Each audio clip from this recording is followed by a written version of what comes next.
opção neste momento é por relacioná-lo novamente, e aí fica no limite. Se entrando em campo, fica com 6 jogos. Se estourar, não tem mais como se transferir. Ele é um jogador que não só perdeu espaço, ele teve a punição, apareceu com camisa de um rival, de um outro clube. Hoje não é titular, né, Mário? Eu trouxe aqui para o Fã de Esportes dar uma olhada como estão os melhores jogadores do Flamengo. E depois, no finalzinho, tem uma surpresa, um segredinho para contar para vocês. Ah, meu Deus do céu. Isso e muito mais agora.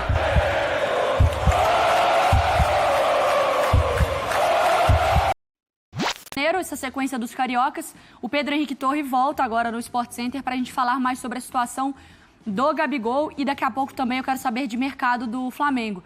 Sobre o Gabi, ele ainda tem um jogo de crédito a pagar com a camisa do Flamengo, certo, Pedro? Pelo menos se não for negociado, né?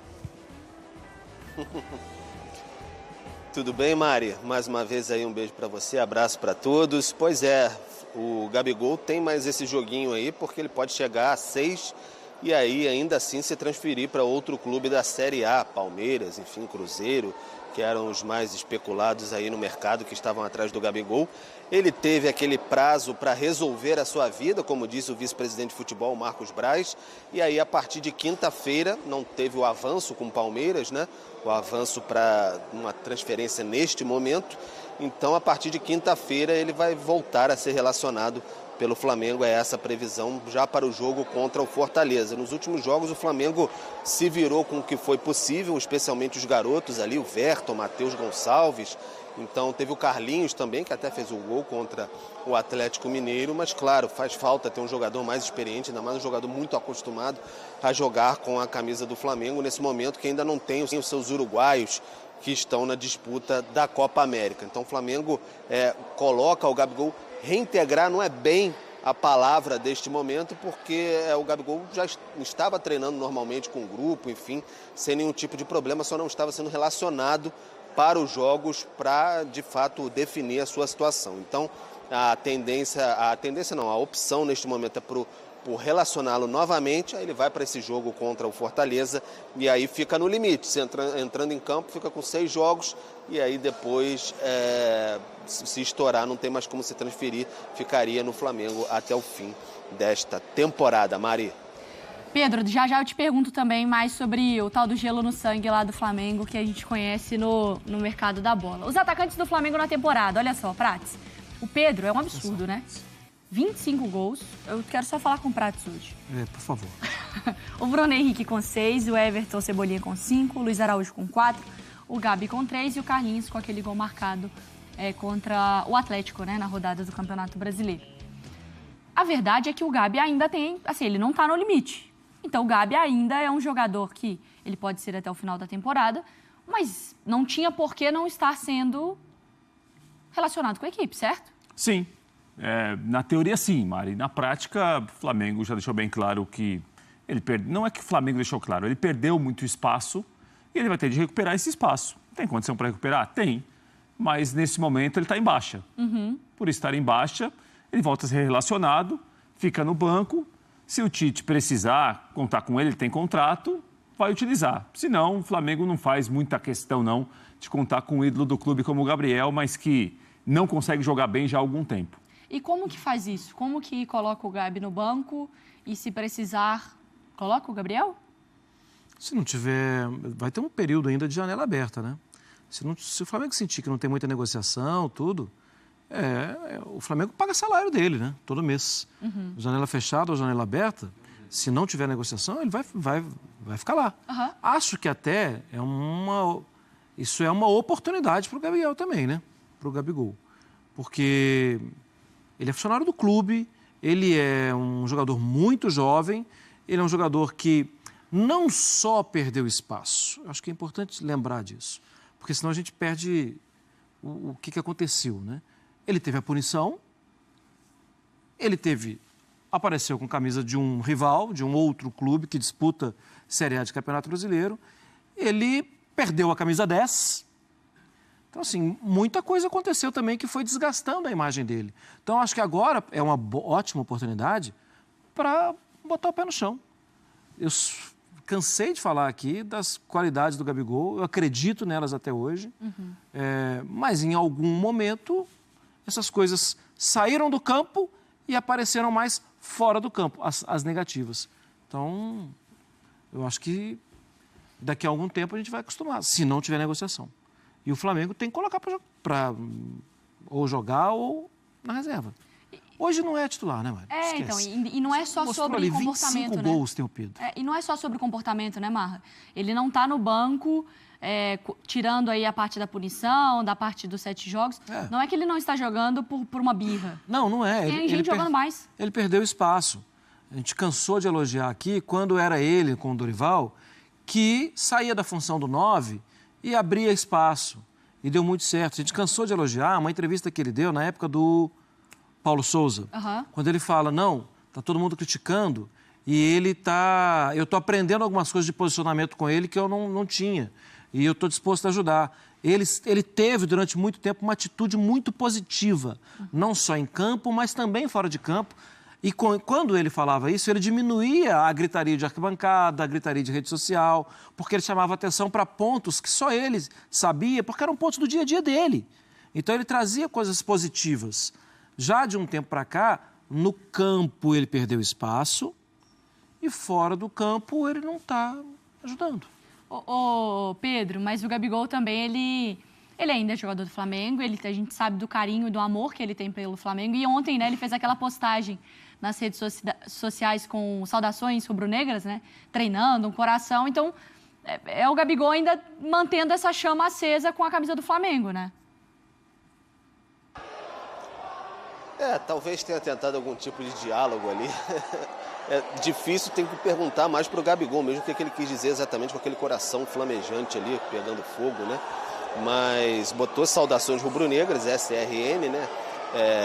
Como geralmente a torcida do Flamengo coloca e tal, mas tentando fazer um vínculo exatamente com este momento de que, enfim, como se fosse talvez permanecer pelo menos até o fim do ano. É um momento de muita indecisão na carreira do Gabigol, né? Ele tem essa oferta, essa possibilidade de deixar o clube e ir para o Palmeiras, assinar com um grande rival nível nacional, que é uma grande oferta esportiva para ele, mas também colocaria em xeque o grande peso que ele pode levar para o resto da vida, que é a idolatria que ele tem, ainda mantém grande parte da idolatria que ele construiu ao longo desses 5 anos de Flamengo. Então é um momento muito pesado para o Gabigol, para ele decidir a sequência da carreira. Então ele tem aí mais 6 meses, se ele permanecer no Flamengo, para mostrar ainda algum serviço, porque de fato o Gabigol ele perdeu espaço, se a gente for colocar assim, a partir da era Tite, né? Porque com o Sampaoli ele ainda jogava,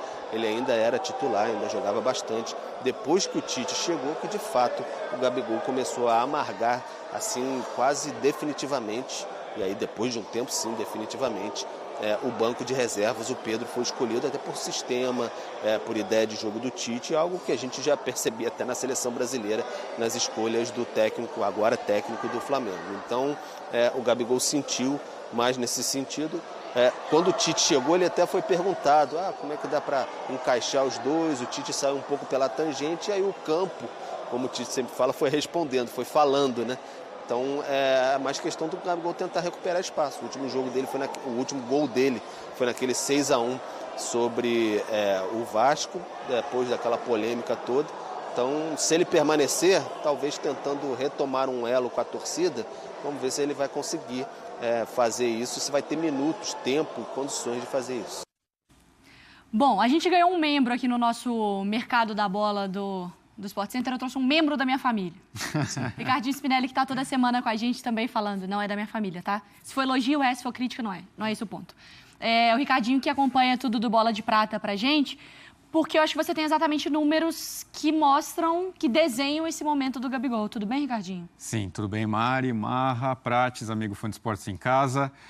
Eu trouxe aqui para o Fã de Esportes dar uma olhada como estão os melhores jogadores do Flamengo durante a Copa América, para mostrar quem foram os responsáveis, quais foram os jogadores responsáveis por manter o time na liderança, num momento tão difícil do time, com tantos desfalques. Foram 5 jogadores convocados. E depois, no finalzinho, tem uma surpresa, um segredinho para contar para vocês. Meu Deus do céu. Eu tenho medo. Já tô com medo. Então vamos lá, ó. Os 5 melhores do Flamengo no período da Copa América, Que tá? dá 8 essas jogos, médias, Isso, essas médias são só referentes a esses 2 meses de Copa América, as 8 rodadas disputadas entre a 7ª e a 15ª rodada. Então o Pedro, o melhor nesse período, o Luiz Araújo, o segundo melhor, o Gerson, o terceiro, o quarto é o Everton, volante reserva, mas uma surpresa, né? E o Fabrício Bruno, zagueiro, o quinto melhor do time nesse período. Eu tenho aqui alguns números, eu trouxe uma cola. É sempre importante a cola porque não é fácil de decorar tantos números, né? Então, ó, por exemplo, o Pedro, 4 gols e 4 assistências nessas 8 rodadas. Né? O Luiz Araújo, 2 gols e 4 assistências. O Gerson, 1 gol e 2 assistências. E o Everton e o Fabrício Bruno, 1 gol cada. Então, eles ajudaram muito o Flamengo a superar esse momento tão difícil de Campeonato Brasileiro. E aí é isso, mesmo nesse período, o Gabigol, nessa conta que a gente coloca aqui, ele não... Que poderia ter sido um período importante, né, Prates? Uma oportunidade para, talvez, sem os caras, aproveitar. Mas o esquema é isso, na fila tem muita gente até na frente dele do reserva, né? É isso, né? E o time caminhou muito bem sem o Gabriel, né? Porque é aquela história de quem perdeu espaço ou virou uma opção ou foi lá para o final da fila. Quando alguns importantes jogadores saem, a gente fica sempre na dúvida. Como o time vai se comportar? Como o time vai responder? O time vai precisar dele? O time não precisou dele. Né? O time ganhou jogos importantes, teve boas atuações, muita maneira do seu treinador, obviamente, sem o Gabriel. Né? Então, assim, o Gabriel voltar a ser relacionado é o Gabriel tentar voltar a recuperar um terreno que já foi dele e ele perdeu. Porque o Gabriel, há muito tempo, o Gabriel é notícia pelo que ele não faz em campo. Isso não é bom para o Gabriel. Né? Porque um jogador como ele, um ídolo como ele, um jogador que tem o tamanho dele, sempre ser notícia pelo que não faz dentro de campo... Pelo que faz fora, né? Exatamente. Não é bom negócio. Veremos. Está relacionado, veremos se ele vai ser aproveitado, como ele vai tentar recuperar, ganhar ponto, porque ele já teve muito ponto, mas perdeu muito ponto e para buscar não é fácil, nem todos conseguem recuperar e buscar rapidamente. A gente está falando de um Gabigol aí em alguns anos do Bola de Prata, que era assim, o Gabigol está na seleção e o resto a gente vai descobrir ao longo da competição, né, Ricardinho? Sim, o Gabigol, um dos recordistas de prêmio, está lá em cima na história do prêmio, do Bola de Prata, como um dos maiores vencedores. A quantidade de prêmios recebidos, não só de Bola de Prata, mas Bola de Ouro, Artilheiro. Então, o Gabigol ele já ganhou muitos troféus no Bola de Prata, sempre um candidato fortíssimo. Mas esse ano, aí vem a surpresa, o mistério. O Gabigol hoje é o pior jogador do Flamengo no prêmio ESPN Bola de Prata. O último? O último. Entre todos? Entre todos. Não entre atacantes? Entre todos. Todos os jogadores do Flamengo, ele é o que tem a pontuação mais baixa. Então, o Prates falava dele perder pontos. Perdeu muitos no Bola de Prata também. Ele não tem o mínimo de jogos, então hoje ele não estaria apto a ser considerado para o Bola de Prata. Ele tem apenas 5 partidas no campeonato. O mínimo hoje são 8 partidas, porque a gente está na 15ª. Então, sempre aquela regrinha de metade das rodadas disputadas. Então, hoje a gente vai para a 16ª. Então, o Gabigol com 5 jogos não concorreria hoje ao Bola de Prata. Se ele estivesse bem, mas a questão é que ele nem está bem e nem tem ponto, né? Exato, está muito mal, inclusive. E antes até de que os haters entrem em polvorosa, é preciso destacar que tem uma parte da pontuação que é dada por analista e tem outra parte que é critério técnico, né, Ricardinho? Se ele não faz gol, ele não dá assistência. Não, poucos minutos em campo, né? E outras coisas. O movimento técnico mesmo errado, o passe errado, isso vai diminuindo o ponto do critério técnico. Né? Não é nem a máquina nem o homem que consegue fazer a avaliação. Você sabe a pontuação dele? Hoje, 4,97. 4,97, abaixo de 5, baixo. Não passaria de ano na escola. É verdade. Nossa, que coisa estranha, né? Ricardinho, obrigada, viu, pela sua participação aqui no Sport Center.